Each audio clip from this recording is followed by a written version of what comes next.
Gen Z అని చెప్పి వాళ్ళు తిరిగారు చూడండి. అందరూ ఈ జెన్జీ అందరూ ఇప్పుడు జైల్లో ఉన్నారు. నేపాల్లో లాస్ట్ 12 సంవత్సరాల్లో 10 గవర్నమెంట్లు వచ్చిపోయినాయి. జెన్జీస్కి యాక్సెస్ లేదు. యాంటీ సోషల్ ఎలిమెంట్స్ ఎవరో ఇన్వాల్వ్ అయ్యారు. చాలా మంది ఉన్నారు. క్యాజువాలిటీస్ ఎన్ని ఉన్నాయి సార్? వాళ్ళు 52 అని చెప్తున్నారు, కానీ దాని కౌంట్ ఎప్పుడు బయటికి రాదు. మన దగ్గర జరుగుతుందంటే లేదు, ఇట్స్ నాట్ ఎ పాసిబిలిటీ. మన దగ్గర సిస్టమ్ రాళ్ళు విసిరితే పోలీసు వాళ్ళు వచ్చి కొడతారు, దుకాణాలు అంటబట్టడం చేస్తారు, RIF వస్తారు. 1000 మంది వచ్చారంటే CRPF వస్తారు, ఫైరింగ్ చేస్తారు. అదన్నీ కాక కర్ఫ్యూ పెట్టేసి ఆర్మీని. బంగ్లాదేశ్ ఇష్యూలో అంత హింస జరగడానికి ఏంటి రీజన్ అసలు? జమాయితే ఇస్లామీ, ఈ జమాయితే ఇస్లామీ బ్రాంచ్ మన దేశంలో కూడా ఉంది, కేరళలో. వాళ్ళకు మీడియా ఛానల్ కూడా ఉంది. బంగ్లాదేశ్ ఇండిపెండెన్స్ వచ్చిన టైంలో 24% మంది హిందువులు ఉన్నారు. ఇప్పుడు 4% కూడా లేరు. ఎక్కడికి వెళ్ళారు? యాయా ఖాన్ నుంచి పర్వేజ్ ముషరఫ్ దాకా ఏ పాకిస్తాన్ జనరల్ వచ్చినా కానీ ఫస్ట్ లండన్లోకి వెళ్తే ఇల్లు తీసుకుంటారు. డబ్బులు ఎక్కడి నుంచి వచ్చిందో అడగకండి. ట్రంప్ టారిఫ్ వచ్చిన తర్వాత కూడా చూడండి, లాస్ట్ మంత్ మన ఎక్స్పోర్ట్స్ ఇంక్రీజ్ బై 14%. ఇప్పుడు దానికి ట్రంప్ దిగి వచ్చారు కిందికి. మోదీకి ఫోన్ చేసి హ్యాపీ బర్త్డే చెప్పారు. మోదీ గారు ఓచోర్ ఏం లేదని అందరికి తెలుసు, కానీ కన్స్టెంట్ గా చెప్తుంటారు. ఏం లేదా సార్? మీరు చెప్పండి. ఫేక్ ఓటర్స్ ఉన్నారు, ఎట్లా తెలుస్తుంది మీకు? డేటా కలెక్ట్ చేసి ఆ డేటా త్రూ ఎన్రోల్ చేస్తున్నారని చేయొద్దా? ఎలక్షన్ ఏజెంట్ గా ఉన్న మీరు మీ అప్లికేషన్ బల్క్ గా ఫైల్ చేయొచ్చు. కాంగ్రెస్ వాళ్ళు అందరికి తెలుసు, బీజేపీ వాళ్ళకి తెలుసు, అందరికి తెలుసు. గ్రేట్ నికోబార్ ప్రాజెక్ట్ చాలా క్రూషియల్. ఇది వచ్చేస్తే చైనాకి పెద్ద ఒక హిట్. దాని వ్యతిరేకంగా సోనియా గాంధీ ఒక ఫుల్ పేజ్ ఆర్టికల్ రాస్తారు.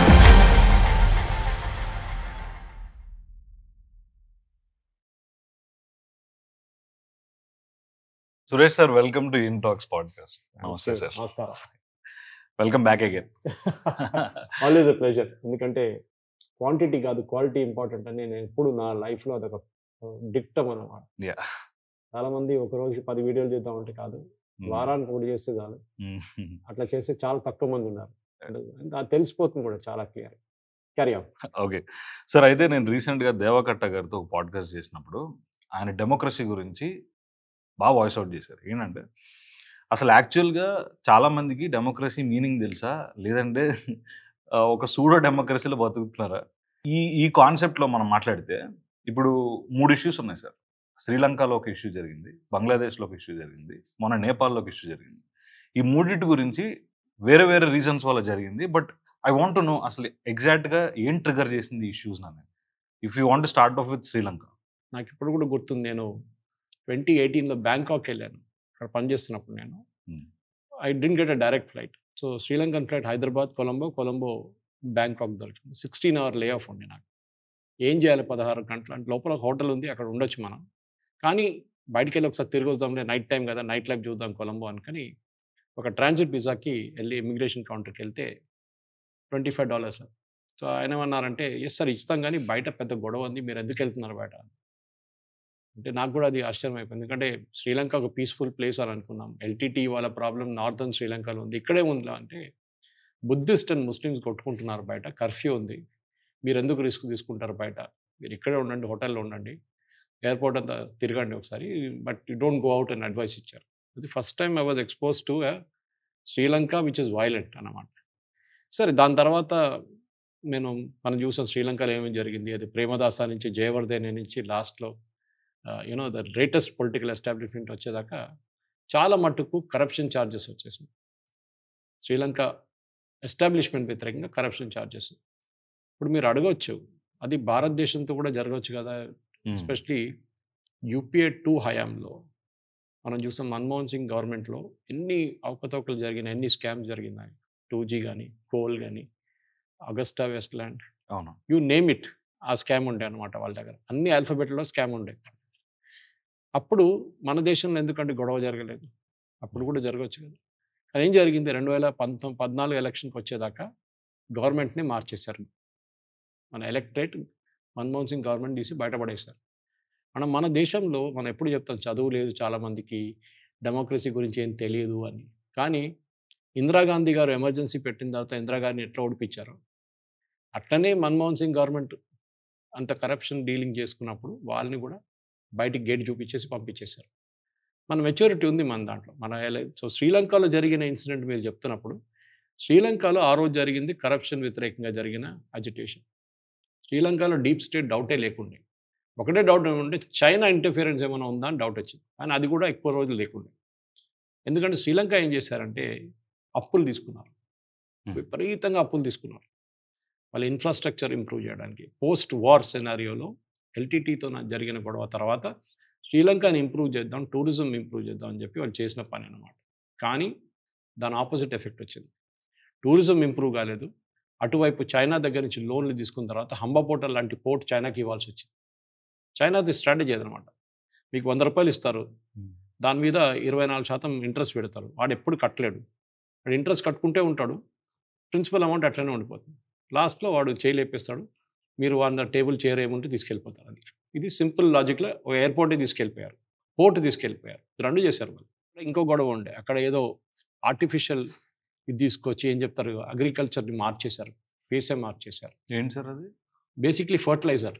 మీరెందుకు ఈ ఆ. ఫెర్టిలైజర్ వాడుతున్నారు? కెమికల్ వాడకూడదు. మీరు అగ్రోనమిక్ ఉండాలి. మీరు న్యాచురల్ ఫెర్టిలైజర్స్ వాడాలని చెప్పి కాఫీ ప్లాంటేషన్స్‌లో వాళ్ళకి ఎక్స్పెరిమెంట్ ట్రై చేశారు. కాఫీ ప్లాంటేషన్ మొత్తం ధ్వంసం అయిపోయింది. ఎందుకంటే అక్కడున్న పురుగులు గాని, గిరుగులు గాని అదంతా పట్టించుకోదు. మీరు న్యాచురల్ ఫెర్టిలైజర్ వాళ్ళకి కావాల్సింది కెమికలే. కొడితేనే పోతది.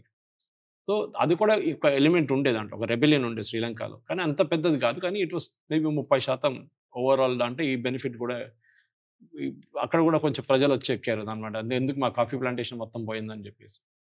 ఇది యాక్చువల్లీ నేను బంగ్లాదేశ్‌లో విన్నాను సార్. కెమికల్ ఫెర్టిలైజర్స్ బ్యాన్ చేశారు. ఈవెన్ ఇక్కడ చేశారు. శ్రీలంకలో కూడా చేశారు. శ్రీలంకలో కూడా చేశారు. శ్రీలంకలో మెయిన్ ప్రాబ్లమ్ ఉండేది. కెమికల్ ఫెర్టిలైజర్ ప్రాబ్లమ్స్ స్టార్ట్ అయింది శ్రీలంక నుంచి. సార్ అయితే ఈ బంగ్లాదేశ్ ఇష్యూలో ఇప్పుడు సడన్‌గా ఇది రిలీజియస్ టర్న్ తీసుకొని అంత అంత హింస జరగడానికి ఏంటి రీజన్ అసలు? దాని పిన్ పాయింట్ రీజన్ ఏంటి? జమాయితే ఇస్లామీ. ఈ జమాయితే ఇస్లామీ బ్రాంచ్ మన దేశంలో కూడా ఉంది. అన్నిటికంటే యాక్టివ్ కేరళలో. ఓకే. వాళ్ళకు మీడియా ఛానల్ కూడా ఉంది కేరళలో. కేరళ. మీడియా వన్ అని చెప్పి. ఓకే. వాళ్ళు పొద్దున్న నుంచి సాయంత్రం దాకా మోదీ గారిని తిడతారు. ఆహా! ఆ ఛానల్‌ని గవర్నమెంట్ ఆఫ్ ఇండియా ఒకసారి బ్యాన్ చేశారు. అండ్ సుప్రీం కోర్ట్ వాళ్ళకి లీవే ఇచ్చేసి బ్యాన్ లిఫ్ట్ చేశారు. జమైతే ఇస్లామీ ఏంటంటే వాళ్ళకి ఇప్పుడు కాదు. స్టార్టింగ్ నుంచే బంగ్లాదేశ్ ఒక ఇస్లామిక్ రిపబ్లిక్ చేయాలని ఉంది వాళ్ళకి. అది ముజీబుర్ రహమాన్ గాని ఉన్నప్పుడు, షేక్ హసీనా ఉన్నప్పుడు జరగలేదు. షేక్ హసీనాని ఎందుకు టార్గెట్ చేశారంటే she was seen as a pro India image ఉండే ఆమెకి.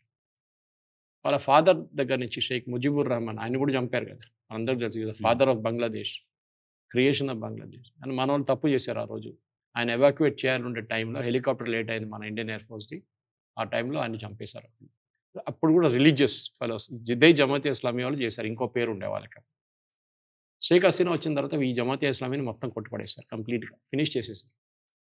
కానీ అప్పుడు జరిగిన అవకతవకలు, అప్పుడు జరిగిన గొడవల్లో బేసిక్‌లీ వీరేం చెప్పారంటే బంగ్లాదేశ్ ఫ్రీడమ్‌కి ఎవరెవరు ఫైట్ చేశారో వాళ్ళకి ఫ్రీడమ్ ఫైటర్ పెన్షన్ ఇస్తాము. అది కాకుండా వాళ్ళకి ఒక కోటా ఉంటుంది ఉద్యోగంలో. అంటే వాళ్ళు కాదు, వాళ్ళ పిల్లలు గాని, వాళ్ళ పిల్లలకి కోటా ఉంటుంది.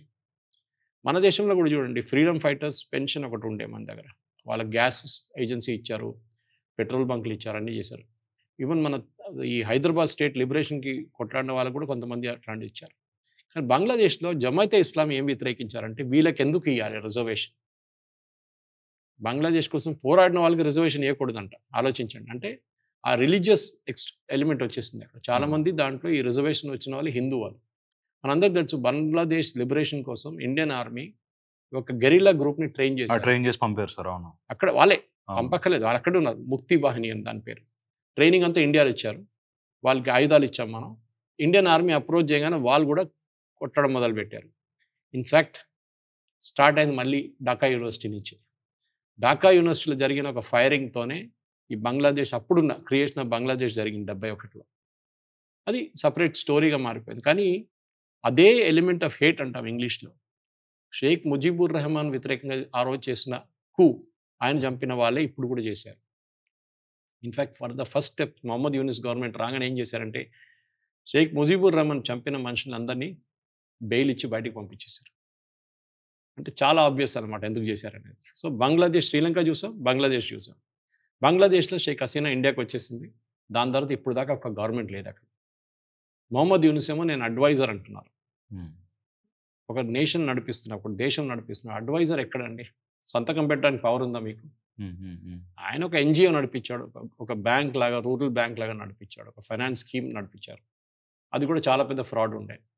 దాని తర్వాత అవార్డులు మస్తు అవార్డులు వస్తాయి. నోబెల్ ప్రైజ్ కానీ మిగతా ప్రైజ్ అన్నీ వచ్చేసింది. సో అక్కడ ఒక డీప్ స్టేట్ వచ్చిందని డౌట్ వస్తుంది. శ్రీలంక రాలేదు అది. వాళ్ళు ఇప్పుడు కూడా అడుగుతున్న అదే కదా, మాకు ఇస్లామిక్ రిపబ్లిక్ చేయాలి బంగ్లాదేశ్‌ని. ఇక్కడే మిగతా ఎవరు ఉండకూడదు, హిందువులు ఉండకూడదు, ఎవరు ఉండకూడదు.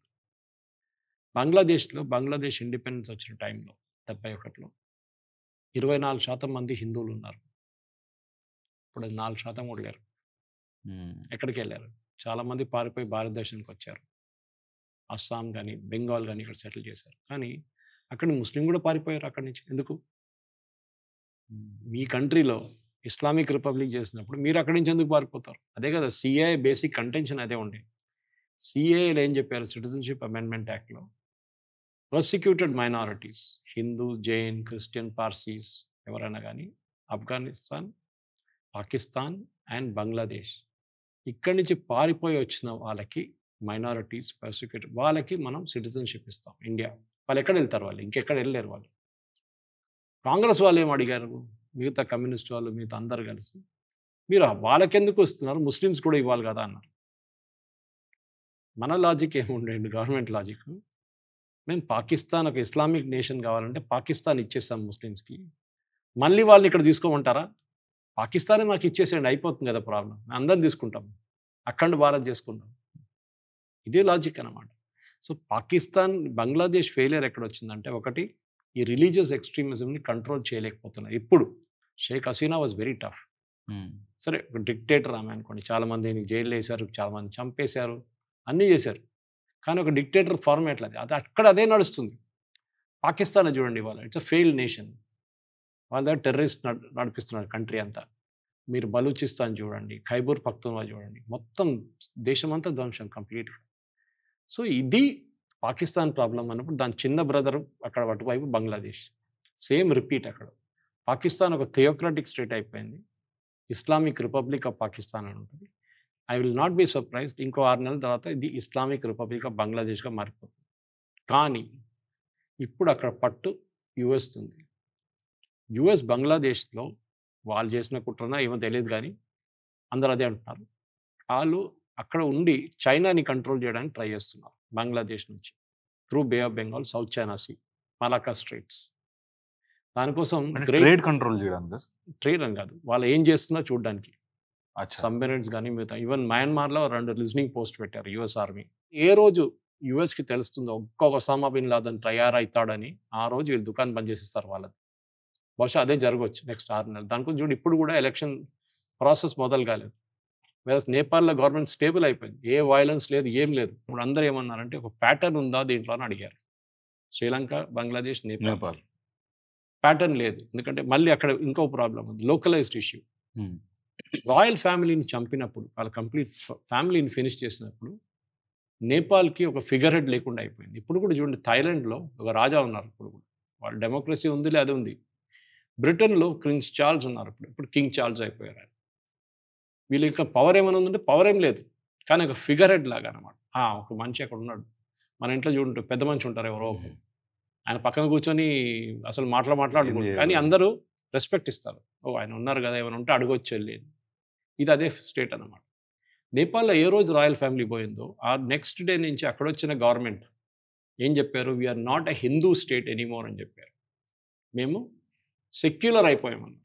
ఇన్ఫ్యాక్ట్ నేపాల్ లోకంలో ఒకటే హిందూ కంట్రీ ఉండే, కానీ ఈ గవర్నమెంట్ రాగానే ఫస్ట్ వెయిట్ చేయకుండా మేము ఇప్పుడు హిందువులు కాదు, హిందూ కింగ్డమ్ కాదని చెప్పేశారు. అది అక్కడ ఉన్న ప్రజలకి చాలా కోపం వచ్చింది. అప్పుడు వాళ్ళు ఏం చేయలేదు ఆ టైంలో. ఎందుకంటే మన దగ్గర నుంచి కూడా వెళ్ళిన, భారతదేశం నుంచి నేపాల్ వెళ్ళిన, సెటిల్ చేసిన చాలామంది వాళ్ళు మదేశీస్ అంటారు. వాళ్ళు సదర్న్ పార్ట్ ఆఫ్ నేపాల్లో రక్సాల్ నుంచి వెళ్ళే రూట్లో చాలామంది ఉన్నారు. వాళ్ళు కూడా దీని నడుమిట్లో ఒక 2 సంవత్సరాల ముందు పెద్ద డెమాన్స్ట్రేషన్ చేశారు, మాకు అది రైట్స్ లేదు, మాకు ఇది లేదని చెప్పేసి. కానీ ఈ రాయల్ ఫ్యామిలీ వెళ్ళిపోయిన తర్వాత అక్కడ ఒక వ్యాక్యూమ్ వచ్చేసింది. నేపాల్లో లాస్ట్ 12 సంవత్సరాల్లో 10 గవర్నమెంట్లు వచ్చిపోయినాయి. ప్రచండ, ఓలీ, దాని తర్వాత ఓలీ, మళ్ళీ ఇంకోరు, మళ్ళీ ఓలీ. సో ఒక స్టెబిలిటీ లేదు. నేపాల్ది అన్నిటికంటే పెద్ద ప్రాబ్లం ఏంటంటే వాళ్ళ ల్యాండ్ లాక్ కంట్రీ అంటాం మన వాళ్ళు, అంటే వాళ్ళకి యాక్సెస్ లేదు సీకి. మీరు ఏ పెద్ద సివిలైజేషన్ అయినా చూడండి, మెసపోటమియా నుంచి మీరు బాబిలాన్ నుంచి మీరు వారణాసి చూడండి, అన్నిటికీ ఒక రివర్ పక్కన ఒక సీ కనెక్షన్ ఉంటుంది. వీళ్ళకి ఏం లేదు. రివర్స్ అంటే ఉంటే చిన్న చిన్న ఉంటాయి, రివర్స్ ఉంటుంది, కానీ అది కాదు. ఒక యాక్సెస్ ఆఫ్ పోర్ట్ కావాలంటే మన వైపు హౌరా నుంచి వాళ్ళకి పెట్రోలియం ప్రోడక్ట్స్ పంపిస్తుండే, మనం రీఫైన్ చేసి వాళ్ళకి పంపిస్తుండే నేపాల్కి. ఆలోచించండి, మనం రేపు కావాలంటే బంద్ చేసేస్తే అయిపోయింది కొద్దిగా. చైనా అదే టైంలో ఏం చేశారంటే టిబెట్ నుంచి ఒక రైల్వే లైన్ వేశారు, very close to Nepal border. వాళ్ళు ఏమన్నారు, మీకు ఏం కావాలంటే మేము ఇచ్చేస్తాం. అంతే, మీరు మా సబ్సిడరీ అయిపోయింది, కంపెనీ అయిపోయింది. కానీ నేపాల్ వాళ్ళు అగ్రీ చేయలేదు. అది గవర్నమెంట్ తెలుసు, అది చేస్తే అక్కడున్న ప్రజలు వ్యతిరేకిస్తారని. ఇది నడుస్తున్నప్పుడే ఏ టైంలో ఓలీ గవర్నమెంట్ ఏం చేశారు, ఒక చిన్న ఇన్సిడెంట్తోని మొత్తం రైట్స్ మొదలైన ఒక చిన్న రోడ్ యాక్సిడెంట్తోని వచ్చి ఒక అమ్మాయి రోడ్డు మీద నడుస్తున్నప్పుడు ఒక పెద్ద పాష్ కార్, అదే లంబాగ్ని ఆర్ పోష్ వచ్చి అమ్మాయిని కొట్టింది. కొడితే ఏమైందంటే ఆ అమ్మాయి ఎక్కువ ఇంజరీస్ ఏం కాలేదు. ఆమె లేచి పక్కన వెళ్ళి కూర్చుంటే నెక్స్ట్ డే పేపర్లో వచ్చినప్పుడు ఓలీ ప్రైమ్ మినిస్టర్, ఇప్పుడు డిపోజ్ అయిన ప్రైమ్ మినిస్టర్ ఒక స్టేట్మెంట్ ఇచ్చారు. ఏం పోయిందిలే, చిన్న యాక్సిడెంట్ కదా, 3,000 రూపాయలు ఇచ్చేస్తే అయిపోతుంది. ఒక ప్రధానమంత్రికి, ఆ పదవిలో ఉన్న మనిషికి దీని యాక్సిడెంట్ గురించి మాట్లాడక్కర్లేదు. He should not have spoken at all. Road accident Modi garu ఏమైనా కామెంట్ చేస్తారా ఏదైనా యాక్సిడెంట్ అయితే? సరే, సంతాపం తెలుపుతారు, sorry so many people died అని చెప్తారు. కానీ ఇది 3,000 రూపాయలు ఇచ్చేసి అయిపోయింది, యారగెన్స్. దాంతో సహా ఏమైందంటే పాకిస్తాన్లో జరిగినట్లు అదే సీన్ ఇక్కడ. నేపాల్లో ఉన్న అన్ని ప్రైమ్ మినిస్టర్స్ వాళ్ళ పిల్లలందరూ బయట ఉన్నారు, అబ్రాడ్లో ఉంటున్నాం. మన దగ్గర కూడా మనీషా కొయిరాలా అని పేరు వింటాం. Again part of the ruling elite family నుంచి వచ్చేది ఆమె. ఆమె వచ్చి ఇండియాలో సెటిల్ అయిపోయింది. నేను చెప్పినట్టు ఆమెకు వీసా అక్కర్లేదు, బట్ హిస్టరీలో నేపాలి. వీళ్ళు ఏం చేస్తారంటే బ్రిటన్కి వెళ్తారు, యూకే కాకుండా యూఎస్కి వెళ్తారు, యూరోపియన్ కంట్రీస్కి వెళ్ళి కోర్సెస్ చేస్తారు. అక్కడ మంచి ఇంజనీరింగ్ కానీ మిగతా కోర్సులు చేసి డబ్బులు విపరీతంగా వాళ్ళ దగ్గర ఉంటుంది. పెద్ద పెద్ద ఇల్లు తీసుకుంటారు, కార్లు కొనుక్కుంటారు. ఇది పాకిస్తాన్లో కూడా చూడండి మీరు, జనరల్స్ పాకిస్తాన్ జనరల్ యాయా ఖాన్ నుంచి పర్వేజ్ ముషరఫ్ దాకా ఏ పాకిస్తాన్ జనరల్ వచ్చినా కానీ, in fact not even the senior most, వాళ్ళు ఒక మిడ్ లెవెల్ దాకా, బ్రిగేడియర్ లెవెల్ దాకా వాళ్ళు ఫస్ట్ లండన్లో పెద్ద ఇల్లు తీసుకుంటారు. డబ్బులు ఎక్కడి నుంచి వచ్చిందో అడగకండి. అంత లంచాలను తీసుకున్న డబ్బులన్నీ వాళ్ళు లండన్లో పెడతారు. వాళ్ళ పిల్లలందరూ ఆక్స్ఫర్డ్, కేంబ్రిడ్జ్ అన్నీ పోతారు. వీళ్ళు కూడా అదే చేశారు. వీళ్ళేం చేశారు, అక్కడ వెళ్ళి ఫోటోలు తీయడము, సోషల్ మీడియాలో పెట్టడము, ఇదంతా చేసినప్పుడు ప్రజలు ఏమన్నారు, మాకు ఇక్కడ తినడానికి తిండి లేదు, మీరేమో అక్కడ ఎంజాయ్ చేస్తున్నారు, ఏంట్రా అని ప్రశ్నించడం మొదలుపెట్టారు. దాంతో ఈ రోడ్ యాక్సిడెంట్ జరిగింది. సో ఒక సెన్స్ ఆఫ్ యారగెన్స్ని కింద దింపడానికి అక్కడున్న ప్రజలు ఏమన్నారంటే, ఈ మీరు చేస్తున్న సర్కస్ అంత జాలీగా బంద్ చేసి, దుకాణం బంద్ చేసి పోండి అని చెప్పి గొడవ మొదలైంది. అది అందరూ అన్నారు సోషల్ మీడియా బ్యాన్ చేశారు, దాంతో సంబంధం లేదు, విపిఎన్ యూజ్ చేసుకోవచ్చు, ఏదైనా చేసుకోవచ్చు, అదొక ఎక్స్క్యూజ్ ఉండే అన్నమాట. దాంతో మనం చూసాం. కానీ అక్కడ జరిగిన డిఫరెన్స్ శ్రీలంక కానీ బంగ్లాదేశ్, శ్రీలంక అండ్ నేపాల్ కంపేర్ చేయొచ్చు. Army acted very fast. Bangladesh అంటే ఆర్మీ ఇస్ కాంప్రమైజ్డ్, అంత వీక్ ఆర్మీ వాళ్ళది. శ్రీలంకలో అట్లా కాదు, వారి ఎల్టీటీతో ఫైట్ చేసి వచ్చిన ఆర్మీ వాళ్ళు చాలా టఫ్, వాళ్ళకి ఎక్స్పీరియన్స్ ఉంది. వాళ్ళు ఇమ్మీడియట్గా క్రాక్ డౌన్ చేసి బంద్ చేసి అందరినీ లోపలేసేసి సెన్స్ ఆఫ్ కామ్ తీసుకొచ్చారు, కొత్త ప్రధానమంత్రి వచ్చేసారు. నేపాల్ చూడ అదే జరిగిందండి. Army took over, immediately cleaned up. Nepal army కూడా పెద్ద ఆర్మీ ఏం కాదు, మన మీద డిపెండ్ అవుతారు, మన దగ్గర వచ్చి ట్రైనింగ్ తీసుకుంటారు, మన దగ్గర ఆయుధాలు ఉంటారు అంతా. సో వాళ్ళు ఇమ్మీడియట్గా వాళ్ళు ఏం చేశారు, ఒక సెన్స్ ఆఫ్ స్టెబిలిటీ తీసుకొచ్చారు. 3వ రోజు ప్రధానమంత్రికి స్వేరింగ్ ఇన్ చేసేసి ఒక క్యాబినెట్ వచ్చేసింది, అంతా అయిపోయింది. ఇవాళ వచ్చిన news, as we are recording this programme, అక్కడున్న Nepalese army and police investigation మొదలుపెట్టారు. ఇది ఎవరు తగలబెట్టారు, తగలబెట్టినారు, అందరూ సెల్ఫీలు తీసుకున్నారు, వీడియోలు తీసుకున్నారు. ఆ రోజు ఇప్పుడు తీసుకున్న వాళ్ళు అందరూ డిలీట్ చేసేసారు, వాళ్ళ వీడియోలు సెల్ఫీలు ఏం కనిపించట్లేదు, వాళ్ళ సోషల్ మీడియా అకౌంటే క్లోజ్ చేసేసారు వాళ్ళు. నేపాలీస్ ఆర్మీ ఏం అడుగుతున్నాడు, ఎవరు స్టార్ట్ చేశారు, మేము అందరినీ అరెస్ట్ చేయబోతున్నాం, జెన్జీ అని చెప్పి వాళ్ళు తిరిగారు చూడండి. అందరూ ఈ జెన్జీ అందరూ ఇప్పుడు జైల్లో ఉన్నారు. ఇప్పుడు ఏమనట్లేదు మన మీడియా వాళ్ళు, ఇప్పుడు దాకా ప్రేజ్ చేశారు, భారతదేశం కూడా జెన్జీ దిగాలని చెప్పి. వీళ్ళందరినీ నేపాల్లో వేసుకున్నారు లోపల. సార్ కొన్ని ఫోటోలు చూశాను నేను, కొన్ని ఫోటోస్లో చూసిన మనుషులు, వాళ్ళు చేసే అటాక్, వాళ్ళు వాడిన వెపన్స్, ఇవన్నీ చూస్తే జెన్జీస్కి యాక్సెస్ లేదు, యాంటీ సోషల్ ఎలిమెంట్స్ ఎవరో ఇన్వాల్వ్ అయ్యారు, చాలా మంది ఉన్నారు. మీరు శ్రీలంక మీకు గుర్తుంటుంది, బెడ్షీట్లు తీసుకెళ్ళిపోయారు, కప్పులు తీసుకెళ్ళిపోయారు, సాసాలు తీసుకెళ్ళిపోయారు, ప్లేట్లు ఎత్తుకెళ్ళిపోయారు ప్రెసిడెన్షియల్ ప్యాలెస్ నుంచి. బంగ్లాదేశ్లో కూడా అదే జరిగింది. అవును, కుర్చీలు, నేపాల్లో కూడా అదే జరిగింది. కానీ నేపాల్లో ఆర్మీ ఇమీడియట్ కంట్రోల్ చేసుకున్నారు. మీరు ఎక్కడ లూటింగ్ చూడలేదు నేపాల్, కొంత అక్కడిక్కడ జరిగి కొంతమంది చంపారు అంతే, కానీ మిగతా ఏం జరగలేదు. అక్కడ army was very strict. Casualties ఎన్ని ఉన్నాయి సార్ నేపాల్లో? వాళ్ళు 52 అని చెప్తున్నారు, కానీ దాని కౌంట్ ఎప్పుడు బయటికి రాదు, నిజమైన కౌంట్. ఓకే, 52 అని చెప్తున్నారు. పోలీస్ ఫైరింగ్ చనిపోయారు చాలా మంది అంటున్నారు, కానీ పోలీస్ ఫైరింగ్ జరిగింది చూడండి, దట్ ఈస్ వెరీ ఇంపార్టెంట్. మీరు బంగ్లాదేశ్లో కూడా పోలీస్ ఫైరింగ్ జరిగింది, కానీ కంట్రోల్ చేయలేకపోయారు. ఇక్కడ కంట్రోల్ చేశారు వాళ్ళు.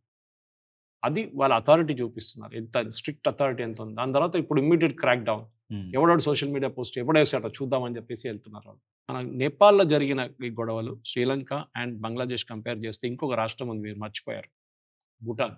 భూటాన్. ఓకే. భూటాన్లో ఎందుకు లేదండి గొడవలు? భూటాన్లో ఉన్న సిటిజన్స్ కూడా ఇదే కదా, వీళ్ళు అదే సేమ్ పెడిగ్రీ నుంచి వస్తారు. అక్కడున్న రాజు, అక్కడున్న మహారాజా వాళ్ళది, హీఈస్ కన్సిడర్డ్ వెరీ మెచ్యూర్ మంచి యంగ్ యాక్చువల్లీ. ముందు కింగ్ జిగ్మే సింహే వాంగ్చుక్ ఉండే వాళ్ళ కొడుకు. ఇప్పుడు అక్కడున్న ప్రజలు కూడా చాలా హ్యాపీ. టూరిజంని కంట్రోల్లో పెట్టారు, అందరినీ రానియలేదు. ఓకే. చాలా హెవీ ఫీజు పెట్టాడు అక్కడ రావడానికి. అన్నీ పెట్టినప్పుడు ప్రాబ్లం ఎక్కడ వచ్చిందంటే, భూటాన్లో భూటానీస్ ఆర్మీ అనే ఒక పేరు కోసం ఒక ఆర్మీ ఉంది. మీరు డోక్లాం అని విని ఉంటారు, చైనాతో జరిగిన గొడవ. డోక్లాం ఎక్కడ ఉందండి? భూటాన్లో ఉంది. ఎవరెవరు కొట్టుకున్నారు? చైనీస్ అండ్ ఇండియన్ ఆర్మీ కొట్టుకున్నారు. మళ్ళీ మీరు అడగవచ్చు, అది భూటాన్, ఇక్కడ ఇండియన్ ఆర్మీ ఎట్లా వచ్చారు అక్కడికి? వీళ్ళు వెళ్ళగలరు కదా సార్? ఇండియన్ ఆర్మీ మెయింటైన్ చేస్తున్నారు భూటాన్. నేను 1983లో భూటాన్కి వెళ్ళాను. అంటే Indian army is maintaining Bhutan army complete. Indian army takes care of Bhutan security. Okay. వాళ్ళ ఆర్మీ ఓన్లీ నామకే వస్తాయి, చాలా చిన్న ఆర్మీ వాళ్ళది. ఆయుధాలు లేవు, ఏం లేవు వాళ్ళ దగ్గర. సో సప్లై కూడా మన దగ్గర నుంచి ఉంటుంది, అమ్యునిషన్ అంతా, ఎవ్రీథింగ్. ట్రైనింగ్ కూడా మన దగ్గర. వెలింగ్టన్ కానీ ఎన్డీఏలో వచ్చి ట్రైనింగ్ తీసుకుంటారు. అది భూటాన్ కానీ నేపాల్ కానీ శ్రీలంక, ఈ 3 రాష్ట్రాల నుంచి మన దగ్గర వచ్చి ట్రైనింగ్ తీసుకుంటారు. ఎన్డీఏలో కానీ ఆఫీసర్స్ ట్రైనింగ్ అకాడమీ చెన్నైలో కానీ ట్రైనింగ్ తీసుకుంటారు. భూటాన్లో ఇది అడ్వాంటేజ్ ఏంటంటే, భూటాన్లో అక్కడున్న సెక్యూరిటీ భారతదేశం దగ్గర ఉంది. మీరు ఎక్కువ గొడవ చేయలేరు. రోడ్డు మీద దిగితే కొడతారు, వాళ్ళ పోలీసులు కొడతారు, తర్వాత మనం కొడతాం. సో వాళ్ళు చాలా పీస్ఫుల్గా ఉన్నారు, వాళ్ళకి ప్రాబ్లం లేదు. They suppose to one of most happiest nations in the world. నేను అది చెప్తాను. 1983లో నేను భూటాన్కి వెళ్ళాను. బహుశా మీరు పుట్టలేదేమో అప్పుడు దాకా. సో 83లో నేను ఇంటర్న్షిప్కి వెళ్ళాను. అక్కడ హోటల్ ఇండస్ట్రీలో పనిచేస్తున్నప్పుడు వెల్కమ్ గ్రూప్ బ్రూక్ అని చెప్పి ఐటీసీ వాళ్ళ హోటల్ ఉండే, కుంచిలింగ్ అని చెప్పి బార్డర్ టౌన్. బార్డర్ టౌన్స్ ఎట్లా ఉంటుందంటే, ఇప్పుడు కూడా భూటాన్లో మీరు రోడ్ క్రాస్ చేసినట్లు ఉంటుంది. అటువైపు జగన్నాథ్ టెంపుల్, ఇటువైపు మీరు రోడ్ క్రాస్ చేస్తే భూటాన్ ఉంటారు, సాయంత్రం ఇక్కడికి వచ్చేస్తారు. No visa, no passport, nothing. కానీ దే మెయింటైన్ వాళ్ళ ఎకానమీ. కానీ వాళ్ళు చూడండి, వాళ్ళు ఏం చేశారు, జామ్లు తయారు చేయడం, ఫ్రూట్ జ్యూసెస్ తయారు చేయడం, ఇట్లాంటిది ఏం చెప్తారు, ఎన్వైరన్మెంటలీ ఫ్రెండ్లీగా ఉన్న ప్రోడక్ట్స్ పెట్టి వాళ్ళు వాళ్ళ లోకల్ పాపులేషన్ చూసుకున్నారు. నేపాల్ అది చేయలేదు. నేపాల్లో వాళ్ళు పొలిటీషియన్స్ నా డబ్బులు ఎట్లా సంపాదించాలని చూస్తున్నారు.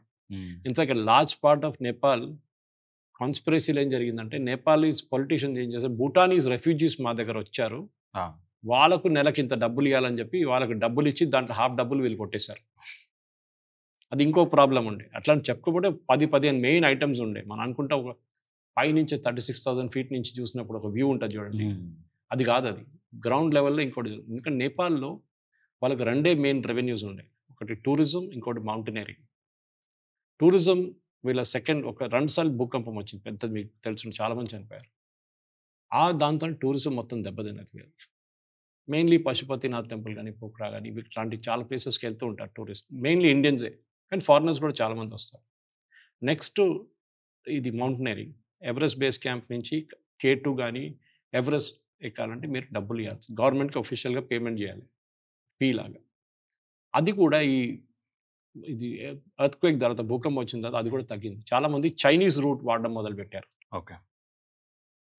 ఏదైనా టూరిజం ఉన్న కంట్రీకి ఇట్లాంటి పెద్ద దెబ్బ తాకితే అది వాళ్ళు రికవర్ చేయలేరు. మీరు బిలీవ్ చేస్తారో లేదో, లాస్ట్ ఇయర్ ఒఫీషియల్ కౌంట్ ప్రకారం నేపాల్ నుంచి బయటికి వచ్చిన వాళ్ళ సంఖ్య 174,000. అసలు వాళ్ళ పాపులేషన్ ఎంత సార్? 1,74,000. పాపులేషన్ ఎంత ఉండే, చాలా తెచ్చింది పాపులేషన్ నేపాల్. సో అది కంపేర్ చేస్తే మీరు దే నథింగ్.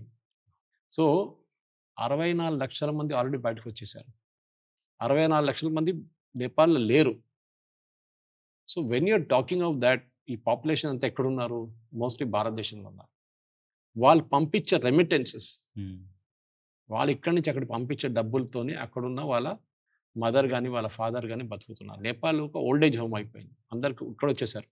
మన కలకట్టాలో ఎట్లా జరిగిందో, ఇప్పుడు కేరళలో, మా ఊర్లో కేరళలో ఎట్లా ఉందంటే ఓల్డేజ్ హోమ్ అయిపోయారు. అందరికి ఉద్యోగం లేదు, అందరు బయటకు వచ్చేసారు మిగతా స్టేట్స్కి, లేకుంటే అబ్రాడ్ వెళ్తారు. నేపాల్ కూడా అంతే సంగతి. సో నేపాల్లో అందరు ఉద్యోగం బయటకు వచ్చేసారు, అక్కడ ఉన్న యంగ్స్టర్స్కి ఉద్యోగాలు లేవు. దానికోసం వాళ్ళు రెమిటెన్స్ భారతదేశం నుంచి మిగతా దేశం పంపించే డబ్బులతో Nepal total foreign exchange is about $19 billion. మన ఫారిన్ ఎక్స్చేంజ్ రిజర్వ్ $750 బిలియన్. అక్కడిక్కడ మారుతూ ఉంటుంది వారం వారానికి, ఇంత పెద్ద అమౌంట్. సరే, చిన్న దేశం లాంటి నేపాల్కి 19 బిలియన్ ఇస్ ఓకే. ఒక 18 అంటున్న, బహుశా 18 నెలల ఇంపోర్ట్స్ సరిపోతుంది. అంటే పెట్రోల్ కానీ మిగతా తెప్పించుకోవడానికి కొన్ని ఇంపోర్ట్స్. ఒకసారి మీకు గుర్తుంది పాకిస్తాన్ కొలాప్స్ అయినప్పుడు రీసెంట్లీ 2 సంవత్సరాల ముందు వాళ్ళ దగ్గర ఒక్క నెలకు కూడా కొనాల్సింది పెట్రోలియం ప్రొడక్ట్ బ్యాలెన్స్ లేకుండా, ఫారెన్ ఎక్స్చేంజ్ లేకుండా. శ్రీలంక కూడా అదే సంగతి. మళ్ళీ తర్వాత మనం హెల్ప్ చేసాం వాళ్ళకి $500 మిలియన్ ఇచ్చి వాళ్ళని ఆడుకున్నాం మనం. అడుకున్న తర్వాత వాళ్ళకి నెక్స్ట్ మళ్ళీ వచ్చి అడిగారు, మళ్ళీ ఇంకో 500 మిలియన్ వాళ్ళకి ఇచ్చాము. శ్రీలంక దానికోసం ఇప్పుడు ద టర్న్ ద కార్నర్ అంటారు ఇంగ్లీష్లో. వాళ్ళ ఆ ఎకానమీ నుంచి బయటకు వచ్చేసారు వాళ్ళు. కానీ నేపాల్ ఇప్పుడు కూడా అక్కడ స్టక్ అయి ఉన్నారు. వాళ్ళ దగ్గర సరే ఎకానమీ వైజ్ చూస్తే 13% అంత పెరిగింది కంపేర్ టు లాస్ట్ ఇయర్. 26కి వచ్చేదాకా పెరుగుతుంది. కానీ లాంగ్ టర్మ్ సొల్యూషన్ అది కాదు. లాంగ్ టర్మ్ సొల్యూషన్ అంటే అక్కడ ఉన్న ప్రజలు ఏమడుగుతున్నారు, మా రాజును మాకు కావాలన్నారు. దీంట్లో మీకు గుర్తుంటుంది 3 నెలలు 4 నెలల ముందు పెద్ద ఒక డెమాన్స్ట్రేషన్ జరిగింది అక్కడ. 2-3 రోజులు మొత్తం కఠ్మండు బంద్ చేసి పడేశారు. మాకు మా కింగ్ కావాలి, మా రాజుని తీసుకురండి రిటర్న్. వాళ్ళ ఫ్యామిలీలో కొంతమంది మిగిలిపోయిన బీరేంద్ర ఎవరో మిగిలిన 2-3 మిగిలినారు, వాళ్ళు తీసుకురండి అని చెప్పేసి. కానీ అప్పుడున్న గవర్నమెంట్ ఓలీ గవర్నమెంట్, ఇప్పుడు బయటకు వెళ్ళిన గవర్నమెంట్ వాళ్ళు ఒపోజ్ చేశారు. కాదు, ఇంకా అక్కడ ఉన్న మేజర్ నేపాల్లో ఉన్న 3 పొలిటికల్ పార్టీస్, దాంట్లో 2 కమ్యూనిస్ట్ పార్టీస్, ఒకటి నేపాలీస్ కాంగ్రెస్. దాంట్లో ఒక కమ్యూనిస్ట్ పార్టీ హెడ్ ఏమో ప్రచండ, ఆయనేమో పక్కా చైనీస్ ఏజెంట్. సో చైనా మీద ఇప్పుడు భారతదేశం చాలామంది అంటారు ఇది భారతదేశం కావాలని చేపించారా అంటే నాకు ఒక డౌట్ ఉంది. బహుశా ఉండొచ్చు. ఎందుకంటే చైనీస్ ఇన్ఫ్లుయెన్స్ చాలా పెరుగుతుంది. యుఎస్కి మనకి ఉన్న కామన్ ఇంట్రెస్ట్ ఏంటంటే చైనాని అడ్డుకోవాలి. అదంటే నేపాల్లో ఇన్ఫ్లుయెన్స్ చేయకూడదు. మళ్ళీ అట్లా నేపాల్ పక్కన వచ్చి కూర్చుంటారు మన పక్కన. ఆల్రెడీ లద్దాఖ్ తీసుకెళ్ళిపోయినారు, హాఫ్ ద లద్దాఖ్ నెహ్రూ టైంలో. అదే ప్రాబ్లం ఇక్కడ కూడా మొదలైంది అనమాట. సో నేపాల్లో ఉన్న అదే ఇష్యూస్ మీరు బంగ్లాదేశ్లో చూడలేదు, బంగ్లాదేశ్లో అదే ఇష్యూస్ మీరు శ్రీలంకలో చూడలేదు. ఈ మూడిట్లో ఉన్న ఇష్యూస్ భూటాన్లో లేదు. సో మన దగ్గర జరగవచ్చని అందరూ ఇప్పుడు రాహుల్ గాంధీ అంటున్నారు, ట్వీట్ చేశారు నిన్న, అందరూ బయటకు వచ్చి ప్రొటెస్ట్ చేయండి అని. ఎవరు రాలేదు వాళ్ళ దాకా. మన దేశం జరగదు. నేను చెప్తున్నాను, మన దేశంలో మన యంగ్స్టర్స్ ఇంక్లూడింగ్ మా ఫ్యామిలీ వాళ్ళని ఎవరైనా కానివ్వండి, వాళ్ళు బయటికి వెళ్ళి రోడ్డు మీద ధర్నాలు చేయరు. ఉన్నారు ఒక 5% మంది పొలిటికలీ అఫిలియేటెడ్ మంది ఉంటారు, ఎస్ఎఫ్ఐ కానీ ఎన్ఎస్యూఐ కానీ ఏబీవీపీ కానీ, వీళ్ళు చేస్తారు ధర్నాలని. కానీ ఒక నార్మల్ మాకు మిడిల్ క్లాస్ ఫ్యామిలీలో ఒక అమ్మాయి అబ్బాయిని మీరు ఇవాళ దాకా పోలీస్ స్టేషన్ చూసారంటే లేదంటారు, చూడలేదు వాళ్ళు. ఎందుకంటే ఒక ధర్నా చేసి తీసుకెళ్తే పోలీస్ స్టేషన్ తీసుకెళ్తారు, అక్కడ పెడతారు, సాయంత్రం దాకా పెట్టి పంపించేస్తారు ఇంటికి, అడ్రస్ పేర్లని రాసుకుంటారు. కానీ నార్మల్ ఒకరి దగ్గర పాలిటిక్స్లో కూడా ఇంట్రెస్ట్ చూడమంటే మాకు ఇంట్రెస్టే లేదంటారు. అవును అవును సార్. మీరు రోడ్డు మీద వెళ్ళి రాళ్ళు విసరండి అంటే అస్సలు చేయరు. Peoples mind set different. చాలా మన మైండ్ సెట్ ఏంటంటే, ఒకటి వాళ్ళకి తెలుసు లాంగ్ టర్మ్ ఇంప్లికేషన్స్ ఏంటంటే, ఒకసారి మీ పేరు పోలీస్ రికార్డులో వస్తే మీకు పాస్పోర్ట్ రాదు, మీకు ఉద్యోగం రాదు, మీరు రెగ్యులర్ కోర్టు చక్కర కొట్టాల్సి వస్తుంది మీకు. ఇది మెయిన్ ప్రాబ్లం అన్నమాట. సో మన దగ్గర జరుగుతుందంటే లేదు, ఇట్స్ నాట్ ఎ పాసిబిలిటీ అట. ఎందుకంటే మన దగ్గర సిస్టమ్ ఉంది. 10 మంది రోడ్ల దిగి రాళ్ళు విసిరితే పోలీసు వాడు వచ్చి కొడతాడు, ఏది మన నార్మల్ పోలీసు వాళ్ళు. 100 మంది వచ్చి పెద్ద రాళ్ళు కొట్టడం, మళ్ళీ అతన్ని ఏదైనా దుకాణంలో అంటబట్టడం చేస్తే ఆర్ఐఎఫ్ వస్తారు, ర్యాపిడ్ యాక్షన్. వాడు వచ్చి వాటర్ క్యాన్ కొడతారు, టీఆర్ గ్యాస్ కొడతారు. వీళ్ళు ఇద్దరు కంట్రోల్ చేయలేకపోతే 1000 మంది వచ్చారంటే సిఆర్పిఎఫ్ వాళ్ళు వస్తారు, ఫైరింగ్ చేస్తారు. అదన్నీ కాక కర్ఫ్యూ పెట్టేసి ఆర్మీని మీరు చూస్తున్నారు, ఈ స్టేజెస్ జరుగుతుంది. ఒక గవర్నమెంట్ స్టేబుల్గా ఉండాలంటే మన దగ్గర నేర్చుకోవాలి. భారతదేశం దగ్గర 47 నుంచి 64 దాకా జవహర్లాల్ నెహ్రూ, దాంట్లో 47 నుంచి 50 దాకా అని చెప్పుకోవచ్చు. ఎందుకంటే 50 తర్వాత మీ బికమ్ ఏ రిపబ్లిక్. దాకా మనం డొమినియన్ స్టేటస్లో ఉన్నాం, బ్రిటన్ అండర్లే ఉన్నప్పుడు కూడా. దాని తర్వాత కొన్ని రోజులు లాల్ బహదూర్ శాస్త్రి, దాని తర్వాత ఇందిరాగాంధీ తర్వాత రాజీవ్ గాంధీ తర్వాత వాజ్పేయి అంటే నడిమిట్లో కొన్ని కన్ఫ్యూజన్ ఉండే, దేవగౌడ, ఇందర్ కుమార్ గుజ్రాల్, చంద్రశేఖర్, కొంచెం చిన్న చిన్న రెజిమ్ కోalition కానీ పడిపోయినాయి ఫటాఫట్. దాని తర్వాత నరసింహారావు, దాని తర్వాత వాజ్పేయి, మళ్ళీ మన్మోహన్ సింగ్, ఇప్పుడు మోదీ 11. సో మన దగ్గర సాలిడ్ టెన్యూర్స్ ఉన్నాయి మన దగ్గర.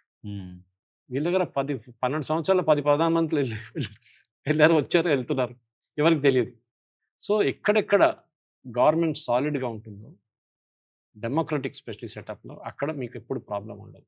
కానీ భారతదేశం కన్నా యూఎస్ కన్నా మరి ఇంకా ఎన్ని డెమోక్రసీ ఉన్నాయి. ఇవాళ ఫ్రాన్స్లో చూడండి, అన్ని తగలబెడుతున్నారు రోడ్లో, పెద్ద రైట్స్ నడుస్తుంది. యాక్చువల్లీ అడుగుదాం అనుకున్నా సార్ ఫ్రాన్స్లో. ఎందుకంటే అక్కడ బేసిక్లీ అక్కడ ఉన్న గవర్నమెంట్ మీద ఉన్న వ్యతిరేకత, కాస్ట్ ఆఫ్ లివింగ్ పెరిగిపోయింది, వాళ్ళ ఎకనామిక్ కండిషన్ పడిపోయింది. కోవిడ్ తర్వాత చాలా తక్కువ దేశాలు రికవర్ చేశారు.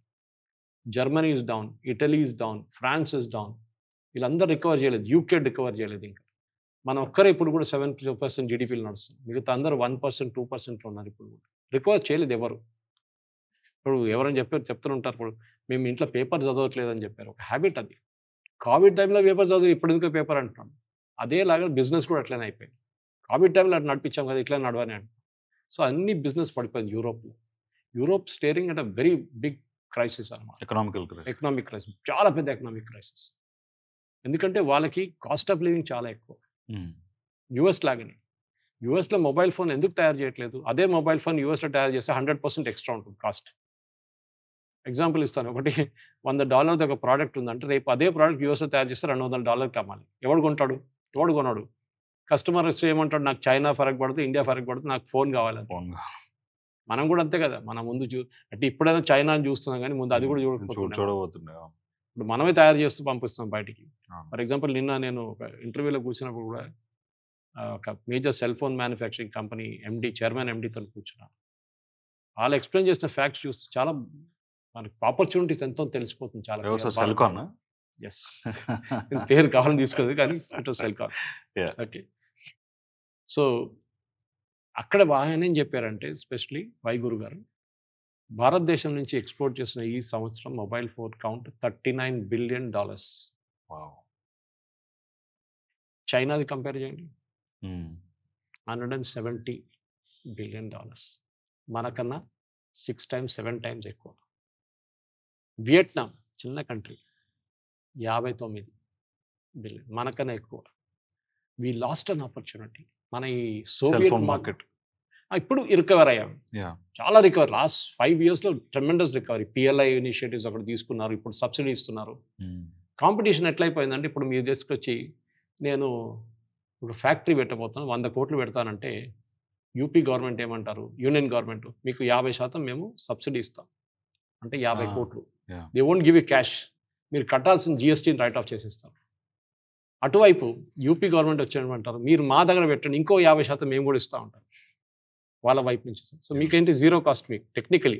మీరు 100 కోట్లు పెడుతున్నారు మిషనరీగా ఉండడానికి, కానీ మీకు మీ మీద ఉన్న ట్యాక్సెస్ అన్ని తగ్గిపోతుంది. దానికోసం భారతదేశంలో ఇవాళ చూడండి, ఫాక్స్కాన్ కానివ్వండి, మిగతా కంపెనీలు కానివ్వండి, they are exporting huge number of mobile stores. మన సక్సెస్ స్టోరీ ఎక్కడే వస్తుంది. మనం ఫ్రాన్స్లో జరిగే గొడవ కానీ భారతదేశంలో ఎందుకు జరగట్లేదు అంటే, మన దగ్గర మహిళలు, అది సెల్కాన్ ఎండీ కూడా చెప్పారు నాకు, మహిళలు ఎక్కడి నుంచో పల్లెటూరు నుంచి వస్తున్న మహిళలు నేర్చుకున్నారు, వాళ్ళు టెక్నాలజీ నేర్చుకున్నారు, మొబైల్ ఫోన్ అసెంబుల్ చేయడం నేర్చుకున్నారు. వాళ్ళు బహుశా 5th or 6th క్లాస్ కూడా పాస్ కాలేదు ఆ టైంలో. ఇప్పుడు చాలామంది చదువుకున్నారు. ఇప్పుడు వాళ్ళు వచ్చి చేస్తున్నారు. It is not an IIT educated person. Simple village నుంచి వచ్చిన అమ్మాయిలు అబ్బాయిలు ఇప్పుడు అసెంబుల్ చేస్తున్నారు ఫోన్స్. అది చాలా ఇంపార్టెంట్ స్టోరీ. ఇండియాలో సక్సెస్ స్టోరీలు అదొకటి. ఎందుకంటే IIT చేసిన వాడికి ఎవరికైనా ఉద్యోగం వస్తుంది, పెద్ద పనేం కాదు. ఇంజనీరింగ్ చేసిన వాళ్ళు అట్లీస్ట్ 10%, 20% మందికైనా ఉద్యోగం వస్తుంది, మిగతా 80% రాదనుకోండి. కానీ ఇట్లాంటి సక్సెస్ స్టోరీస్, రూరల్ ఏరియాస్ నుంచి వెళ్ళే సక్సెస్ స్టోరీ. ముందు మన లిజ్జత్ తాపాడు గురించి విన్నాం, ఇట్లాంటి success story. Is the first time we are rural success story. నేను ఇప్పుడు కూడా, నాకు ఒక సంవత్సరం ముందు నేను కాంచీపురం నుంచి చెన్నైకి వస్తున్నప్పుడు శ్రీపెరంబదూర్ క్రాస్ చేస్తున్నాను, where Rajiv Gandhi got killed. It is an auto hub today, auto manufacturing hub. Hyundai, అన్ని కంపెనీలు అక్కడ ఉన్నాయి, టాటాస్ కూడా. ముందు ఫోర్డ్ ఉండే. అక్కడ మ్యానుఫ్యాక్చరింగ్ మొత్తం లేడ్, ఒక 10-20 వేల మంది రోడ్లో ఉన్నారు మహిళలు. రోడ్ క్రాస్ చేస్తున్నారు, అటువైపు వెళ్తున్నారు, బస్సులు ఉంది, అండ్ లైన్గా బస్సులు నిలబడి కిలోమీటర్ బస్సులు. నా డ్రైవర్ దగ్గర అడిగాను, ఏంట్రా బాబు అంటే, ఒకసారి షిఫ్ట్ చేంజ్ అవుతుంది సార్, ఈవినింగ్ ఇప్పుడు first shift second shift change అవుతున్నాయి. ఇప్పుడు వీళ్ళందరూ మొబైల్ ఫోన్ కంపెనీలో పనిచేస్తారు సార్ వీళ్ళందరూ. ఆలోచించండి, రూరల్ ఎకానమీ ఎట్లా డెవలప్ అయిందని. వాళ్ళ పిల్లల్ని చదువు ఇస్తున్నారు, వాళ్ళ ఫ్యామిలీలో ఎకానమీ ఇంప్రూవ్ అయింది, ఎకనామిక్ కండిషన్ ఇంప్రూవ్ అయింది. భారతదేశం సక్సెస్ స్టోరీ మాట్లాడేది ఇంకో స్టోరీ. ఇది మెయిన్గా అప్పుడు మన గ్రేట్ నికోబార్లో మనం ఒక పెద్ద ప్రాజెక్ట్ పెట్టబోతున్నాం. గ్రేట్ నికోబార్ ప్రాజెక్ట్ చాలా క్రూషియల్. 78,000 కోట్లు ఖర్చు పెడుతున్నాం గ్రేట్ నికోబార్. అక్కడ పెద్ద ఒక ట్రాన్స్షిప్మెంట్ పోర్ట్ పెట్టబోతున్నాం. ట్రాన్స్షిప్మెంట్ అంటే పెద్ద పెద్ద కంటైనర్లు వస్తాయి, షిప్స్, హ్యూజ్ కంటైనర్ షిప్స్ ఉంటాయి, చాలా చిన్న సైజ్, మీడియం సైజ్. కానీ దానికి రావడానికి డెప్త్ ఉండాలి. అవును, మనం ఎంత డ్రెడ్జ్ చేసినా కానీ మళ్ళీ ఇసుక వస్తూనే ఉంటుంది. ఏ పోర్ట్లో అయినా డ్రెడ్జింగ్ నడుస్తున్నట్టు, అంటే ఇసుక తీసి అక్కడ పడేస్తారు, మళ్ళీ అది 2 వారాల తర్వాత మళ్ళీ కొట్టేసుకుంటూ వచ్చేసి షిప్ స్టక్ అయిపోతుంది. ఇండియాలో ఒకటే పోర్ట్ ఉంది which has got a natural depth అది ట్రివాండ్రం దగ్గర విഴിഞ്ഞం అని చెప్పి పోర్ట్ ఉంది. అక్కడ మనం రీసెంట్లీ అదానీ వాళ్ళకి పోర్ట్ లాంచ్ చేశారు కేరళ గవర్నమెంట్తో జాయింట్ వెంచర్. అక్కడ న్యాచురల్ డెప్త్ ఉంది, మీరు డ్రెడ్జ్ చేయక్కర్లేదు. పెద్ద పెద్ద కంటైనర్ షిప్స్ వస్తున్నాయి అక్కడ. వరల్డ్ బిగ్గెస్ట్ కంటైనర్ షిప్ ఒక 2 నెలల ముందు వచ్చింది. ఎన్నో 2000, 5000, 10,000, 20,000 కంటైనర్స్ ఉంటాయి దానిలో. దాని అన్నిటినీ భారతదేశం దింపాలని లేదు. మీరు ఇది ఒక కొరియర్ సర్వీస్ లాగా తీసుకోవచ్చు. వాడు అమెజాన్ వాడు వస్తాడు కదా, డబ్బా వేసుకొని బ్యాగ్ వేసుకొని వస్తాడు. ఈ ఇంట్లో ఈ అపార్ట్మెంట్లో 10, ఆ అపార్ట్మెంట్లో 10, అక్కడ 25 అట్లా. ఇది కూడా అంతే. సో వీళ్ళు కంటైనర్ తీసుకొచ్చినప్పుడు భారతదేశంలో విశాఖపట్నంకి వెళ్ళాలి, లేకుంటే చెన్నైకి వెళ్ళాలి, లేకుంటే మన కాకినాడకి వెళ్ళాలి, హౌరాకి వెళ్ళాలి. అంటే ఏం చేస్తారు, విഴിഞ്ഞంలో దింపేస్తారు దాన్ని. అక్కడి నుంచి either by train or by చిన్న షిప్స్ మళ్ళీ దాన్ని అక్కడికి పంపిస్తారు. సో ఇక్కడ 25 కంటైనర్లు, అక్కడ 50 కంటైనర్లు. మన దగ్గర ఇప్పుడు కొత్తగా ఈ విഴിഞ്ഞం స్టార్ట్ అయ్యి 1 year అవుతుంది. చాలా షిప్స్కి అక్కడ వచ్చి బర్త్ చేసి డ్రాప్ చేసి వెళ్ళిపోతున్నారు. ఇది ఒక మాఫియా బిజినెస్ ఉండేది దీనికన్నా ముందు. 2-3 జగల్లో కంట్రోల్ చేస్తున్నాం. ఒకటి క్లాంగ్ అని చెప్పి మలేషియాలో, Singapore and Dubai. Professional ports own చేస్తారు, డీపీ వరల్డ్ కానీ మిగతా వాళ్ళందరూ. ఇటువైపు ఏమో శ్రీలంక కొలంబోలో కూడా ఉంది పెద్ద port, deep water port. So ఈ పోర్ట్ని మనం గ్రేట్ నికోబార్లో పెట్టబోతున్నాం. దాని వ్యతిరేకంగా సోనియా గాంధీ ఒక ఫుల్ పేజ్ ఆర్టికల్ రాసింది, అది సెటప్ చేయకూడదు, అక్కడ ఉన్న ఫ్లోరా ఫౌనా ఎఫెక్ట్ అయిపోతుంది, అక్కడ ఉన్న ట్రైబల్స్ ఎఫెక్ట్ అయిపోతారు, అది ఇది అని చెప్పి. ఉన్నది 230 ట్రైబల్ మెంబర్స్ అంతే. అది కూడా వాళ్ళ ఒక ఐలాండ్లో ఉన్నారు, వాళ్ళు ఎవరు డిస్టర్బ్ చేయట్లేదు. కానీ ఇది వచ్చేస్తే చైనాకి పెద్ద ఒక హిట్. ఎందుకంటే అక్కడ మన ఎయిర్ ఫోర్స్ బేస్ ఆల్రెడీ మన ఐఎన్ఎస్ బాస్ అని చెప్పి ఒక ఎయిర్ ఫోర్స్ బేస్ ఉంది అక్కడ. ఓకే. అండమాన్ నికోబార్లో. అది కాకుండా ఇంకా 3 వస్తుంది. ఇంకా ట్రై సర్వీస్ కమాండ్ ఆల్రెడీ మన దగ్గర ఉంది. Tri service command army, air force, navy. Tri service command అండమాన్స్లో ఉంది మన దగ్గర. మోదీ గవర్నమెంట్ ఏం చేస్తుంది, ఇది కూడా తీసుకొచ్చేస్తే కంప్లీట్ ఆ ఐలాండ్ వైపు మలకా స్ట్రైట్స్ అంటారు. అంటే వరల్డ్లో ఉన్న 60-70% షిప్పింగ్ నడిచేది from Indian Ocean to Pacific Ocean through this channel, Malacca Straits. ఇది గ్రేట్ నికోబార్ కింద టిప్పింగ్ పాయింట్ నుంచి మలేషియా వైపు అట్లా వెళ్తుంది. ఇది చైనాకి చాలా ఇంపార్టెంట్. చైనీస్ నేవీ ఇక్కడ తిరుగుతుంది ఎక్కువ.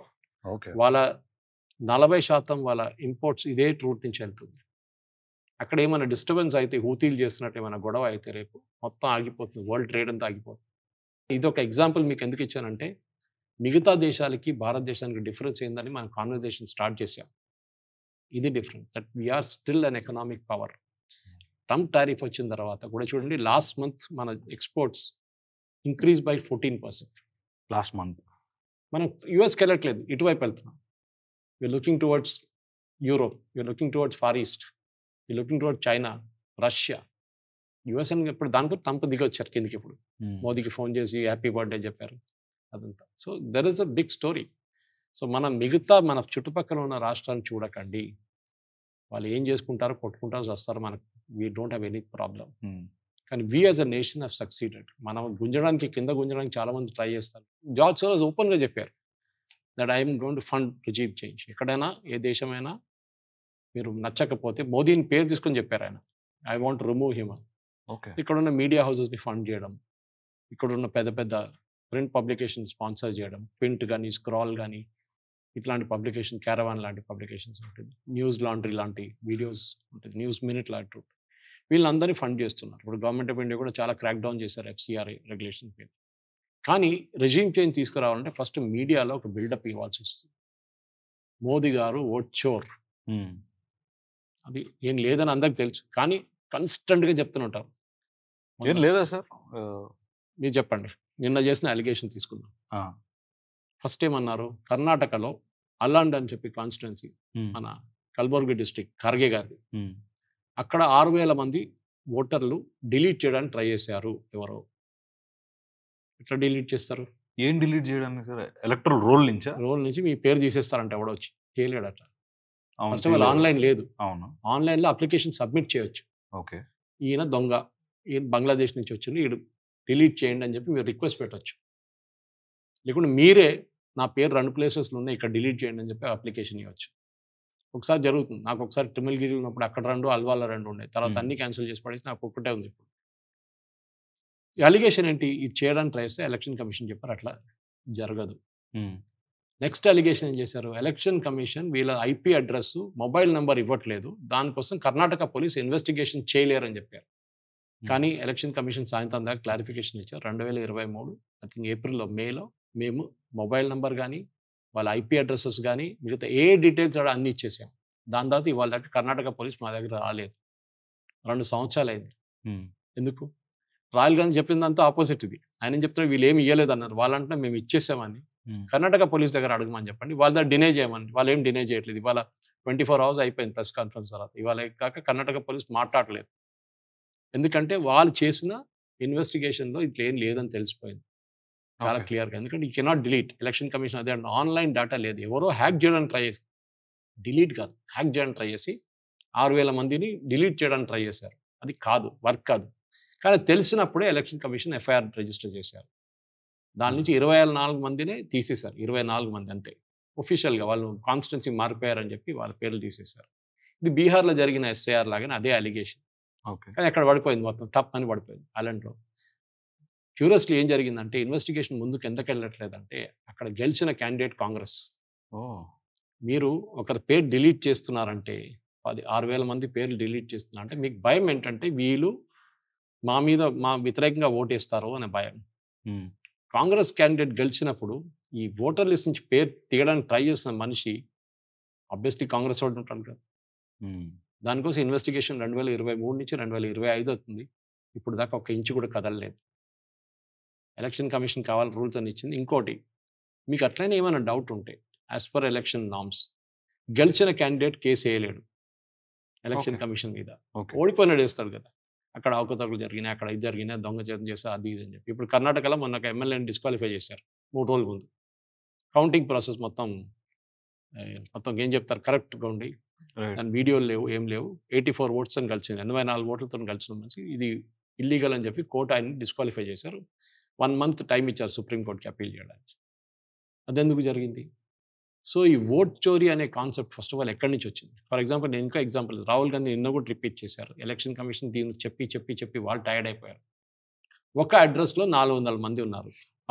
అంటే 1 lakh ఫేక్ ఓటర్స్ ఉన్నారని అదొక ఫేక్ ఎట్లా తెలుస్తుంది మీకు? సార్ వీళ్ళు చేసే అలిగేషన్ ఏంటంటే బేసిక్గా IT సెల్స్ నుంచి మొత్తం డేటా కలెక్ట్ చేసి ఆ డేటా త్రూ ఎన్రోల్ చేస్తున్నారని. అంటే చేయొద్దా? కరెక్ట్.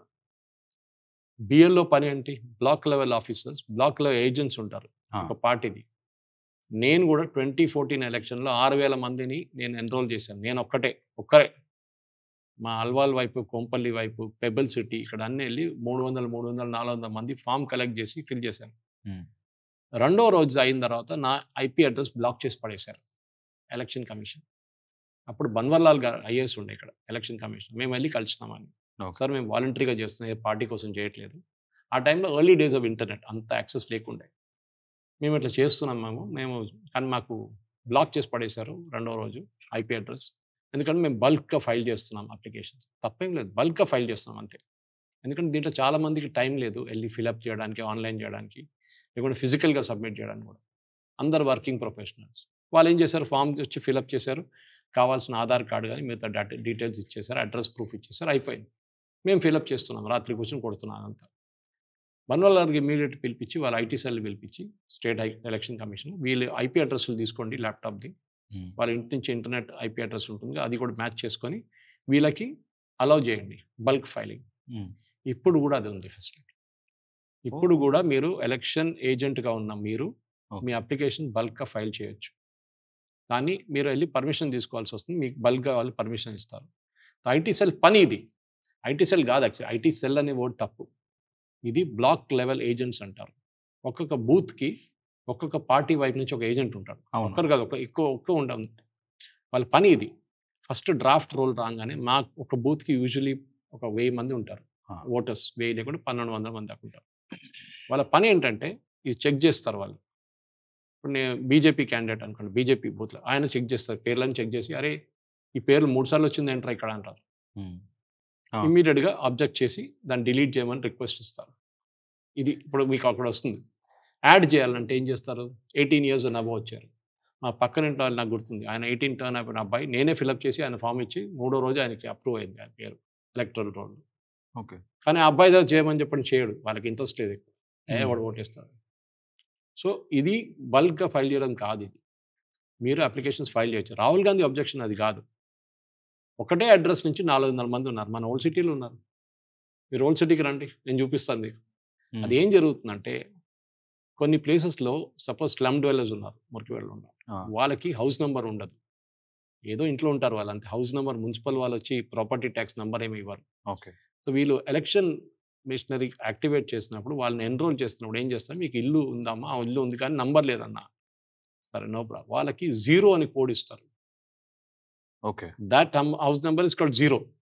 మీకు హౌస్ నెంబర్ లేదు, మీరు కొంతమంది రోడ్ సైడ్లో అనుకుంటారు, వాళ్ళకి ఓటింగ్ ఉంటుంది. కొంతమంది ఇల్లు ఎక్కడో అద్దెకి తీసుకుని ఉంటాడు, వారికి కూడా ప్రాపర్టీ ట్యాక్స్ నెంబర్ లేదు. ఏదైనా ఉండొచ్చు, ఇల్లీగల్గా కట్టిన ఇల్లు ఉండొచ్చు, వాళ్ళకి ప్రాపర్టీ ట్యాక్స్ నెంబర్ ఇవ్వాలి. వాళ్ళందరూ 0 పెడతారు. 0 house number is a common, వీళ్ళందరికీ తెలుసు, తెలియకుండా కాదు. ఇది కాంగ్రెస్ వాళ్ళు అందరికి తెలుసు, బీజేపీ వాళ్ళకి తెలుసు, అందరికి తెలుసు. మీరు చూడండి అక్కడ ఇంత ఆబ్జెక్ట్ చేసిన తర్వాత కూడా 64 లక్షల మందిని ఎస్ఐఆర్లో తీసేశారు.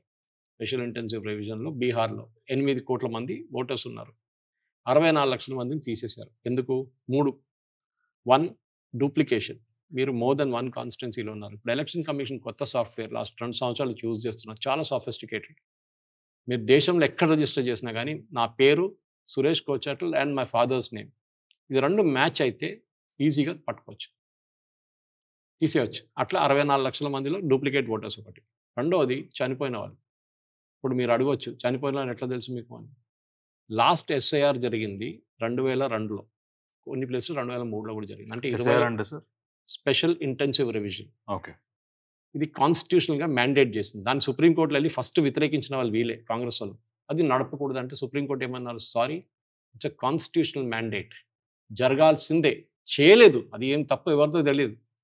ఎవ్రీ 10 years జరగాలి, ఇప్పుడు ఎవ్రీ 5 years జరగాలి. వీళ్ళు ఏం చేస్తారంటే, మీరు నార్మల్ రివిజన్లో మీ ఇంటికి వస్తారు, మీరున్నారా విఘ్నేష్, మీ అమ్మగారు నాన్నగారు ఉన్నారని, బయటికి వెళ్ళారు ఇప్పుడు, ఓకే రైట్, ఒకటి మీరు యాక్టివ్ ఓటర్. స్పెషల్ ఇంటెన్సివ్ రివిజన్లో మీ ఇంటికి వచ్చి ఫామ్ ఇస్తారు ఒకటి. ఓకే. మీ ఫ్రెష్గా రిజిస్టర్ చేస్తున్నారు. ఆ ఫామ్లో మీ పేరు, మీ నాన్నగారి పేరు, మీ అమ్మగారి పేరు, మీ అడ్రస్, మీ ఆధార్ కార్డ్ నెంబర్ ఆప్షనల్. ఇప్పుడు అది సుప్రీంకోర్టు చెప్పారు, you can take it as mandatory. దాని తర్వాత మీది ఎపిక్ నెంబర్, మీ ఉన్న ఎలక్షన్ కార్డ్ నెంబర్, అది కూడా దాంట్లో ఎంటర్ చేయాలి. సో మిగతా 2-3 ఆప్షన్స్ ఉన్నాయి. ఇంకా దాన్ని ఫిల్ చేసినప్పుడు మిమ్మల్ని కొత్త ఓటర్గా రిజిస్టర్ చేస్తారు. ఓకే. పాత ఓటర్లో అదే ఐడీలో వస్తుంది, కానీ మీరు కొత్త ఓటర్గా రిజిస్టర్ అవుతున్నారు. ఇదంతా అయిపోయింది అనుకోండి. దాని తర్వాత థర్డ్ కేటగిరీ, చనిపోయిన వాళ్ళని ఎట్లా ఐడెంటిఫై చేస్తారు, అక్కడ ఉన్న ఒకటి బర్త్ అండ్ డెత్ రికార్డ్స్. ఇప్పుడు జిహెచ్ఎంసీలో ఎవరైనా చనిపోతే కానీ, ఎవరైనా పుట్టితే కానీ మనం వెళ్ళి బర్త్ సర్టిఫికేట్ తీసుకుంటాం, ఒక అమౌంట్ కట్టేసి. డెత్ సర్టిఫికేట్ అంటే మనం అక్కడ వెళ్ళి ఒక చలాన్ కడితే వాళ్ళు జిహెచ్ఎంసీ నుంచి మన ఇంటికి వచ్చి మన దగ్గర పక్కన వాళ్ళ దగ్గర అడిగి సంతకం తీసుకొని they will issue death certificate. ఇది ప్రొసీజర్. ఇప్పుడు రికార్డు వెళ్ళిపోతుంది, అది ఆ రికార్డులు గవర్నమెంట్ రికార్డులు వెళ్ళిపోతుంది. అది నేషనల్ లెవెల్ కూడా రికార్డు ఉంది. బీహార్లో ఎంతమంది చనిపోయారని వాళ్ళ దగ్గర రికార్డు ఉంది. రెండవది లోకల్ లెవెల్లో, పంచాయత్ లెవెల్లో, అక్కడున్న బ్లాక్ లెవెల్ ఆఫీసర్స్ దగ్గర కూడా పంచాయతీ ఇది ఎట్లా రివైజ్ చేస్తారంటే, ఒక సర్పంచ్ కూర్చుంటాడు, లేకుంటే ఒక కార్పొరేటర్ కూర్చుంటారు, లేకుంటే ఇంకా సర్పంచ్ కన్నా పైన ఎవరిని ఉంటే వాళ్ళు కూడా కూర్చుంటారు. ఒక్కొక్క ఏరియాలో పార్టీ నుంచి వస్తారు, కాంగ్రెస్ వాళ్ళు, బీజేపీ వాళ్ళు అందరూ వచ్చి కూర్చొని మాట్లాడి, నా ఇల్లు చనిపోయింది, వీళ్ళు పోయిన కొన్ని రోజుల ముందు, వాళ్ళ ఇంటికి వెళ్ళి అడుగుదాం నాడు అంటే ఇంటికి వెళ్తారు, అడుగుతాం వాళ్ళన్నా నాన్న పోయింది వాళ్ళ కట్. సో 3 కేటగిరీస్, ఒకటి డూప్లికేట్, నెక్స్ట్ డిసీజ్, మూడోది పర్మనెంట్లీ మైగ్రేటెడ్. నేను అక్కడి నుంచి బాంబేకి వెళ్ళిపోయాను, ఇప్పుడు లేను అక్కడ, 10 సంవత్సరాల ముందు ఉండే అక్కడ, ఇప్పుడు లేను, నేను బాంబేలో ఉన్నాను. కొంతమంది ఏం చేస్తారంటే ఓటు ఇక్కడే ఉంచుకుంటారు. వాళ్ళ అమ్మ నాన్న ఇక్కడ ఉన్నారనుకోండి, వాళ్ళ ఇల్లు కానీ ఓటు ఇక్కడ ఉంచుకుంటారు. ఎందుకంటే వాళ్ళకి భయం, రేపు ఏదైనా పాస్పోర్ట్ కావాలన్నా, ఇంకేమైనా కావాలన్నా, నా రెసిడెన్షియల్ అడ్రస్ ఇదే కదా అని చెప్పి. తప్పు. మీరు ఏ ప్లేస్లో ఉన్నారో 6 నెలలు అక్కడే ఓట్ చేయాలి, మిగతా ప్లేస్లో ఓట్ చేయకూడదు. It's illegal. కానీ మన వాళ్ళు చేయరు. మన వైపు కూడా తీసుకోండి, తెలంగాణలో ఉన్న ఆంధ్ర కమ్యూనిటీలు ఓటింగ్ రోజు ఎవ్వరు కనిపించారు, అందరు గాయపోతుంది, సిటీ ఖాళీ అయిపోతుంది. అది తప్పు. వాళ్ళు ఒక్కొక్కసారి ఇక్కడ కూడా రిజిస్టర్ చేసుకుంటారు, ఇక్కడ ఓటేస్తారు, అక్కడ వస్తారు. ఈసారి ఏం చేస్తారు, 2024 ఎలక్షన్ కమిషన్ ఒకటే రోజు పెట్టేశారు ఓటింగ్. ఆంధ్ర తెలంగాణ ఒకటే రోజు జరిగింది, చాలామంది వెళ్ళలేదు ఇక్కడి నుంచి, ఇక్కడే ఓటేస్తారు. వాళ్ళకి 2 ప్లేస్లో ఓటింగ్ ఉంది. సో వీళ్ళందరినీ పట్టుకొని 64 లక్షల మందిని తీసేశారు ఓటర్ లిస్ట్ నుంచి. ఇప్పుడు మీ ఆప్షన్ ఏంటి, ఇప్పుడు మీ పేరు చేసేసారు, విఘ్నేష్ పేరు లేదు, మీరు వెళ్ళి చూస్తే రోడ్లు, మీరేం చేస్తారు, ఒక అపీల్ ఫైల్ చేస్తారు, నా పేరు తీసేశారు ప్లీజ్ యాడ్ ఆన్ అని చెప్పి. సో వాళ్ళు మిమ్మల్ని పిలిపిస్తారు బిఎల్ఓ లెవెల్లో, తహసీల్దార్ మండల ఆఫీసర్ అక్కడ పిలిపించి బాబు నువ్వైనా ఏదైనా ఆధారాలు ఉన్నాయి అంటే ఆధార్ చూపిస్తారు, ఇంకేమైనా ప్రూఫ్ చూపిస్తారు. ఓకే రైట్, నువ్వు అప్పుడు లిస్ట్లో వాపస్ వచ్చేసావు. కానీ ఈ 64 లక్షల మందిలో ఇప్పుడు దాకా 1,00,000 మంది కూడా వచ్చి అబ్జెక్షన్ ఫైల్ చేయలేదు. చనిపోవడం రాదు కదా, చనిపోయిన ఆయన లేసి వచ్చి మళ్ళీ ఓటు ఏమని నాకు ఓటు కావాలని అడగడు. పర్మనెంట్లీ మైగ్రేట్ అయినప్పుడు వాడు బాంబేలో, ఢిల్లీలో, బెంగళూరులో, హైదరాబాద్లో ఉంటాడు. వాడు ఎందుకు వస్తాడు? వాడు రాడు.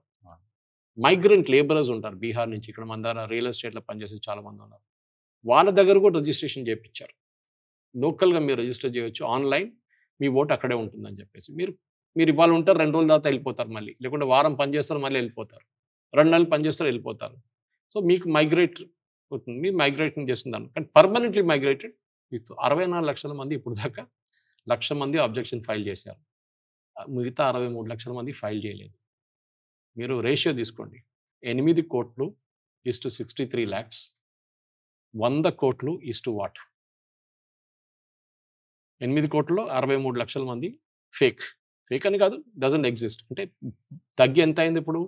7,30,000 దాకా వచ్చేస్తుంది, 7,20,000 వచ్చేస్తుంది, 7,20,00,000. అదే యాక్చువల్ నెంబర్, 8 కోట్లు కాదు. భారతదేశంలో మొత్తం 100 కోట్లు ఉంటే యాక్చువల్ మన ఓటింగ్ పాపులేషన్ ఈ కౌంట్ ప్రకారం వెళ్తే బహుశా 88 లేకుంటే 86 కోట్ల మంది ఉంటారు. 14 కోట్ల మంది లిస్ట్ నుంచి తీసేయచ్చు మీరు. దానికోసం ఏ ఎలక్షన్ జరిగినప్పుడు కూడా మీరు 100% ఓటింగ్ ఉండదు, 90% కూడా ఉండదు, చాలా తక్కువ. మోస్ట్లీ 70-60, ఎందుకంటే ఫేక్ ఓటర్స్ చాలా ఉన్నారు దాంట్లో. లాస్ట్ టైం మన ఓవైసీ గారు పోటీ చేసిన చార్మినార్ లోక్సభ నుంచి ఓటింగ్ పర్సెంటేజ్ 40% ఉండే. దీనికన్నా ముందు ఎప్పుడైనా ఓటింగ్ జరిగినప్పుడు 60, 70, 80 కూడా పోతుండే. ఎందుకంటే ఈసారి చెక్కింగ్ చాలా స్ట్రిక్ట్ చేసేసారు వాళ్ళు. మీరు తీసుకొస్తున్న ఆధార్ని అది కూడా క్వశ్చన్ చేశారు, ఇది ఆధార్ ఫేక్ ఉందా కరెక్ట్ ఉందా అని చెప్పి భయపడి చాలా మంది రాలేదు. ఓకే, ఆధార్ ఫేక్ ఉంటే ఎట్లా కనిపెడతారు సార్ ఆ టైంలో ఎలక్షన్ హడావిడిలో? మీరు ఈజీగా మీకు ఒక యాప్ ఉంటుంది ఆధార్ది, ఆఫ్లైన్ యాప్ అది. మీరు ఇంటర్నెట్ కూడా అక్కర్లేదు, మీరు దాంట్లో ఎంటర్ చేస్తే మీకు తెలిసిపోతుంది ఎవరి పేరు మీద ఉంది. ఈ ఆధార్ ఉండదు మోస్ట్లీ, అది fake Aadhaars doesn't exist. Number ఉంటుంది, కరెక్ట్, 16 డిజిట్లో ఒక నంబర్ ఉంటుంది అంతే. That number doesn't exist in Aadhaar database. Right. రెండోది తయారు చేసుకుని ఉంటాడు బంగ్లాదేశ్ నుంచి వచ్చి, వెస్ట్ బెంగాల్ పెద్ద ఫ్యాక్టరీ ఉంది ఆధార్, పెద్ద ఫ్యాక్టరీ. ఈవెన్ కేరళలో పెరుంబావూర్ అనే ఒక టౌన్ ఉంది, అక్కడ బీహార్ వాళ్ళు ఉంటారు, అక్కడ కూడా పెద్ద ఫ్యాక్టరీ అది, బెంగాలీ మ్యానుఫ్యాక్చర్ ఆధార్లు. అంటే మీరు తీసుకొచ్చి మీరు ఎక్కడ మీ నాన్నగారు ఫోటో అక్కర్లేదు, మీ అమ్మగారి పేరు అక్కర్లేదు, ఏం అక్కర్లేదు, వాడు అన్ని మీకు తయారు చేసిస్తాడు. మీ అమ్మగారిని తయారు చేస్తారు, మీ నాన్నగారిని తయారు చేస్తారు, మీ ఎడ్యుకేషన్ సర్టిఫికేట్ కూడా తయారు చేస్తారు 10వ క్లాస్. అన్ని డబ్బులు ఇచ్చేస్తే అయిపోతుంది. మన భారతదేశంలో అది చాలా ట్రాజడీ. అది డబ్బులు ఇస్తే ఎవరైనా కొనుక్కోవచ్చు, అమ్మ నాన్న కూడా కొనుక్కోవచ్చు ఇక్కడ, అట్లాంటి పరిస్థితి మన దగ్గర. సో మన దేశంలో ఇది చాలా పెద్ద థ్రెట్, ఎందుకంటే మనం ఎప్పుడు బంగ్లాదేశ్లో రోహింగ్యాల గురించి మాట్లాడతాం. ఎందుకంటే ఏ రోజు మన దేశంలో బయట నుంచి వచ్చే వాళ్ళు మన దగ్గర రూలింగ్ చేశారు, మనం చూసాం దీనికన్నా ముందు ఏం జరిగిందని. అది బాబర్ టైం నుంచి బ్రిటిష్ వాళ్ళ దాకా ఏం జరిగిందని మనకు చాలా క్లారిటీ ఉంది. ఇన్వేషన్స్ గురించి ఇంకొక చాలా క్యూరియస్ ఫ్యాక్టర్ జరిగింది మొన్న సుప్రీంకోర్టు హియరింగ్లో బయటకు వచ్చింది, ఈ బీహార్ ఎస్ఐఆర్ గురించి. ఒక ఎస్ఐఆర్ క్లోజ్ అయింది ఆగస్ట్ 30th. ఆగస్ట్ 30th బంద్ అయిపోయింది, no more registrations. August 30th కన్నా ఒకరోజు ముందు 2,80,000 మంది వచ్చి మా ఓటు తీసేసేయండి మా లిస్ట్ నుంచి అని చెప్పి దరఖాస్తు ఇచ్చింది. బీహార్లోనా? మీరు ఎప్పుడైనా చేస్తారా? మీ ఓటు నాకు వద్దు, నా ఓటు తీసేసేయండి అని. ఎందుకు సార్? ఏంటి సార్ రీజన్? ఇంకో ప్లేస్లో వాళ్ళకి ఓటు ఉంది. ఓకే. అక్కడ ఒక సిపిఐ ఎంఎల్ అని క్యాండిడేట్ ఉన్నారు. ఎంఎల్ అంటే నెక్స్ట్లైట్ గ్రూప్, మార్క్సిస్ట్ లెనినిస్ట్. వాళ్ళకి 8 సీట్లు వస్తాయి ఇక్కడ బీహార్లో. చాలామంది తెలియదు అది. 6 నుంచి 8 సీట్లు వాళ్ళకు ఉంటుంది అక్కడ. ఒక్క క్యాండిడేట్ వాళ్ళ వైఫ్ డూప్లికేట్ రిజిస్ట్రేషన్ ఉన్నప్పుడు వాళ్ళ మీద కేసు వేశారు ఎలక్షన్ కమిషన్ అక్కడ. దానికన్నా ఒక 10 రోజుల ముందు అది పేపర్లు అంతా వచ్చేసింది. ఆమెని అరెస్ట్ చేశారు. వీళ్ళకి అందరికి భయపడ్డది, అరే నన్ను కూడా వేసుకుంటారేమో అని చెప్పి వచ్చి దరఖాస్తు ఇచ్చారు, నా పేరు తీసేసేయండి. 2,80,000 మంది. సో బీహార్లో జరిగిన ఈ కంప్లీట్ ఎగ్జాంపుల్తో ఇప్పుడు తెలంగాణలో లాంచ్ చేయబోతున్నారు, కర్ణాటకలో స్టార్ట్ చేశారు, కేరళలో స్టార్ట్ చేశారు, అస్సాంలో ఆల్రెడీ మొదలు పెట్టేశారు. దేశమంతా ఎస్ఐఆర్ జరుగుతుంది. రాహుల్ గాంధీ చెప్పింది ఏంటంటే డూప్లికేట్ ఓటర్స్ ఉందన్నారు కదా, మళ్ళీ ఇది ఏం చేస్తున్నారు ఎలక్షన్ కమిషన్? ఇదే డూప్లికేట్ ఓటర్స్ తీయకూడదు అని చెప్తున్నారు. ఇక్కడేమో ఒక ఆరోపణ చేస్తున్నారు మీరు, డూప్లికేట్ ఓటర్స్ ఉన్నారని. ఇక్కడ ఎలక్షన్ కమిషన్ అంటే మేము తీసేస్తున్నాం డూప్లికేట్. తీయకూడదు. ఎలక్షన్ అక్కడ ఉండాలి, వాళ్ళు ఉండాల్సిందే. వీళ్ళు పేదోళ్ళు, వీళ్ళు ముస్లింలు, వీళ్ళు దళితులు అది చెప్పి వీళ్ళని డిలీట్ చేయకూడదు అంటున్నారు. చనిపోయిన మనిషి చనిపోయిండాయా, రికార్డులో ఉంది చనిపోయిండని, మళ్ళీ మీరు ఎక్కడి నుంచి తీసుకొస్తారు ఆయన లేపి బయటికి? ఇది problem. So cleanup of data ఇప్పుడు జరుగుతుంది. సుప్రీంకోర్టు ప్రొటెక్షన్ ఉంది వాళ్ళకి, ఎలక్షన్ కమిషన్కి. ఫస్ట్ ఆఫ్ ఆల్ మనం ఎప్పుడు మర్చిపోకూడదు, election commission is a constitutional body. చాలా డిఫరెన్స్ ఉంది. కాన్స్టిట్యూషనల్ బాడీ అంటే వాళ్ళని పదవి నుంచి కూడా తీయలేము మనం. సిఏజీ లాగా, controller and auditor general of India, election commission, ఇట్లాంటి కొన్ని బాడీస్కి ప్రొటెక్షన్ ఉంటుంది. మీరు వాళ్ళని బయట నుంచి వాళ్ళు వెళ్ళి డిస్మిస్ చేయలేరు. రేపు మోదీ గవర్నమెంట్ ఒకటి నచ్చలేదు, ఏం తీసేసేయండి అంటే, మన వైస్ ప్రెసిడెంట్ లాగా. వైస్ ప్రెసిడెంట్ రిజైన్ చేసి వెళ్ళిపోయింది, ఈయన కూడా రిజైన్ చేసి వెళ్ళిపోవచ్చు, కానీ వీళ్ళు చేయరు. టీఎన్ శేషన్ టైం నుంచి ఇప్పుడు దాకా మనం చూసుకుని వస్తాం. ఎలక్షన్ చాలా క్లారిటీగా నడుస్తుంది. అన్నీ పర్ఫెక్ట్ ఉందని లేదు, నోవేర్ ఇట్ ఇస్ పర్ఫెక్ట్. కానీ వీళ్ళేమంటున్నారు, మాకు ఈవీఎంలు వద్దు, ఈవీఎం బటన్ ఏం కొడితే కానీ మోదీ గారు గెలుస్తారు, మాకు పేపర్ బ్యాలెట్లు కావాలి.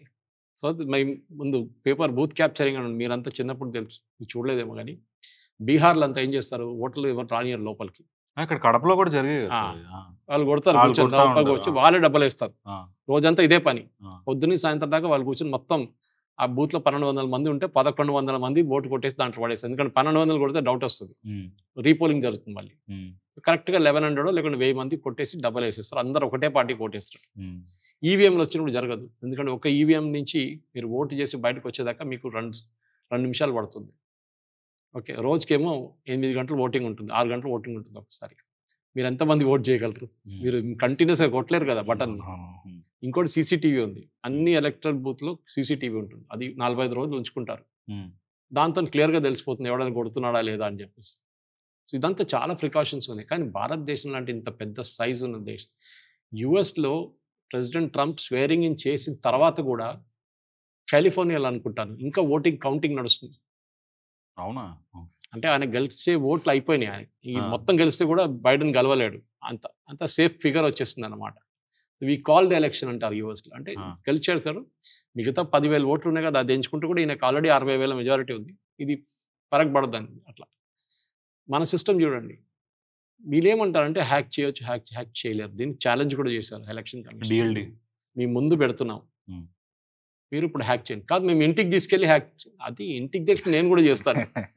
ఇంటికి తీసుకెళ్ళి మొత్తం డబ్బా ఇప్పేసి సోల్డరింగ్ ఇప్పేసి అన్నీ చేయొచ్చు నేను కూడా. So no system is perfect. కానీ ఎక్కడి నుంచి మనం ఇక్కడ దాకా వచ్చాము, టీఎన్ శేషన్ టైం నుంచి till now we have improved a lot. 100 కోట్ల మంది ఓట్ వేయడం అనేది తమాషా కాదు. అన్ని 5 ఫేసెస్ 6 ఫేసెస్ తర్వాత ఒకటే రోజు కౌంటింగ్ చేసి రిజల్ట్ డిక్లేర్ చేయడం దానికన్నా పెద్ద వంట ఏ దేశంలో జరగదు ఇది. సో మనం రాహుల్ గాంధీ ఏదైనా అలిగేషన్ చేసే ముందు దానికోసం ఆయన ఎప్పుడు అడిగారు, ఎలక్షన్ కమిషన్ అడిగారు, మీరు దీనికి ఒక అఫిడవిట్ ఫైల్ చేయండి, నేను మీ మీద ఆరోపణ చేస్తున్నాను. ఒట్టి ఆరోపణ చేసి ఏం చేసుకుంటాం, మీ మీద కొంచెం అలిగేషన్స్ వచ్చేస్తుంది అంతే కదా. కానీ నేను అది ప్రూవ్ చేయాలంటే నేను అఫిడవిట్ ఫైల్ చేయాలి, ఒక ఎఫ్ఐఆర్ ఫైల్ చేయాలి. చేస్తలేడు, ఎందుకంటే చేస్తే మీరు సెక్షన్ అంత ఎలక్షన్ కమిషన్ రూల్స్ ప్రకారం పీపుల్స్ ఆఫ్ రిప్రజెంటేటివ్ యాక్ట్ కింద మీ మీద క్రిమినల్ ఛార్జెస్ పెట్టచ్చు. ఓకే, మీరు దొంగ అలిగేషన్స్ చేశారని చెప్పి. దానికోసం నిన్న కూడా అడిగారు ప్రెస్ కాన్ఫరెన్స్లో, మీరు ఎందుకు సుప్రీంకోర్టు వెళ్ళదంటే, అది నా పని కాదు, నా పని డెమోక్రసీ రెస్క్యూ చేయడం కాదు, నా పని గవర్నమెంట్ మీద ప్రెషర్ పెట్టడం అన్నమాట. అంటే గవర్నమెంట్ మీద ప్రెషర్ పెట్టడం అనేది ఎలక్షన్ కమిషన్ అనమాట. సో ఎనీవే చెప్పుకుంటూ పోతే నాకు ఇంకా 2 hours ఇస్తే మీకు మొత్తం నేను ఆయన చేసినట్టు నేను కూడా పీపీటీ చేసి మీకు చూపిస్తాను. అలాంటి కాదు, ఏ కాన్స్టిట్యున్సీ అనేది మాదేపురాలో బెంగళూరులో ఏం జరిగిందో అందరికీ తెలుసు. అక్కడ కూడా ఇదే 0 voting, duplicate voting. Rahul Gandhi ఏం చెప్పారు, ఒక మనిషి 4 సార్లు ఓటేశాడని. ఆయన అంటున్నాడు నేను ఒకటేసారి వేసాను. మిగతా 3 ప్లేసెస్లో టిక్ కొట్టి తీసుకొచ్చారు వీళ్ళు. టిక్ కాదు, ఎలక్షన్ వేసినప్పుడు సంతకం ఉంటుంది ఎలక్షన్ రిటర్నింగ్ ఆఫీసర్ది. ఇది వీళ్ళే ఎలక్టరల్ రోల్స్ టిక్ కొట్టేసి ఆయన చూడు ఓటేసేసారని చెప్పారు. బీహార్లో ఒక మహిళ 120 సంవత్సరాల మహిళ అని చెప్తున్నారు. అదేమైందంటే ఆమె డేట్ ఆఫ్ బర్త్ తప్పుగా ఎంటర్ చేశారు.